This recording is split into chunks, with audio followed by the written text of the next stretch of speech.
Hi, I'm Michael, welcome back. I'm here with Jeff from GYEON. Today we're going to teach you a little bit about taking care of the interior of your car. I'll tell you from experience, one thing I've learned about running the Classic Car Club for 17 years is the more expensive the car, it seems like the more fragile the interior is. Rolls-Royce Dawn, we're going to get into.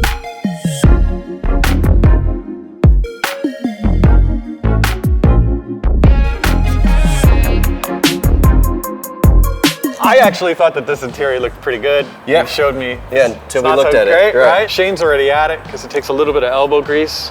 Actually, not a lot of elbow grease. How you feeling? Feeling great. What we have is a convertible. The top's always open. It's exposed to the elements. We drive these cars. We're in them. We're in the sun. We're hot. We're sweating. Sounds kind of gross. All this really occurred to me today. As you mentioned, people are the contaminant of the car. So your lotion, your cologne, soaps, body oils, and this leather, especially high quality leather, it's soft and supple and it just acts as a sponge.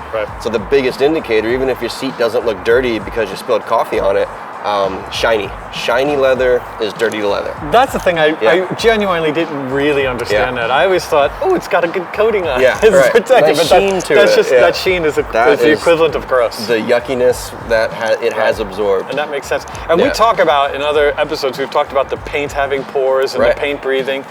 And that's all true. But this is actually even more organic matter. This used to be a cow. And modern leathers, you know, we're past the times, you know, of conditioners and keeping them moist. You know, it's keeping them clean. Step one, nice flat satin look to the leather means it's happy and healthy. And then putting something like leather coat over top that just helps it not absorb that funkiness. Like the clear coat on your paint. Just like a sealant for the paint. Yep, it's all pores. How do we keep contaminant out of the porosity of these finishes and treat each one accordingly? And the leather cleaners and protectants also add a bit of slickness. You know, you really wear that bolster down with that in and out of the car, in and out of the car. So something just to be cognizant of is picking yourself up over the bolster. The number one thing for a better interior.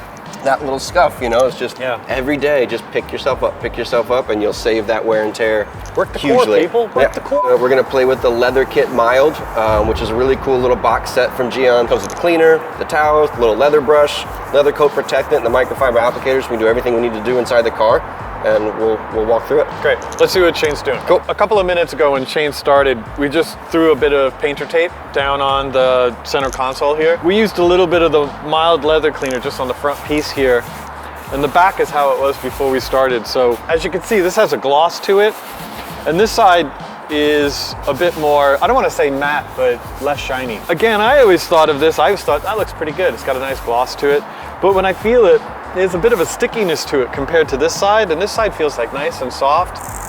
You can see the very clear different line between what just 3 minutes of scrubbing does the difference right there. You know, when we bought this car, this is what the leather looked like. Apparently we're contaminated people here in New York City, but that's probably not a surprise to many people. Shane already did the driver's seat, and compared to the one that I'm in, it has a nice satin look to it. It feels soft, it's clean. Shane, you continuing on the doors? Yeah, absolutely. Right now I'm working on the armrests. As you can see, it's already starting to foam up, but the key here is really not to be too aggressive, just real easy with the agitation. You know, the kit comes with this soft bristle brush, which is great on these leathers. Not too invasive and just what you need to kind of pull up all the oils. And so we use just a little bit of the mild foam leather cleaner, and it's pulling all the dirt and grime, all that elbow sweat. The bubbles are white, but not really white. They're a little gray. And you'll see a little bit of dye coming up, and that's perfectly normal. Ah, the color looks brighter, actually. Oh yeah. The other thing I really didn't think about, when you think about the oils and the oils in our hands and in our skin and the human being the contaminant, that would make the steering wheel the equivalent of a New York City subway pole, right? And actually looking at the steering wheel, it's the glossiest part of the car. I mean, you'll even see like dark spots in the blue leather. Yeah. And you can get it, so this is black piano wood, this is chrome. Chrome we have and so plastics. many different materials here. And even more like hard, plasticky leather there. And you can spray the cleaner all of it. It doesn't really matter, does it? Yeah, no, I mean, it can get anywhere. I'm gonna go for the money shop wipe, see what we get. You can follow me around the steering wheel. That's gross, yeah, that's gross, that's proper gross. Yeah. There you go, but now it's not anymore. And it's not hard work. No, I mean, this is less than a minute. of agitation, pulling up the oils, and it's already looking. Yeah, you can see it has a good satin look now. There was really a darkness to the blue before that. Yeah, look at that. Like you can kind of see it in these deeper spots that I didn't really get to. Where you get your fingers, right? Like right there. Yeah. Right there. We clean our cars way more than the average car owner does. And so it's not the first time this has been done, but it really does show how quickly contaminants build up. Yeah, absolutely. How annoying is it having somebody wipe off a steering wheel as you're cleaning it? It's great.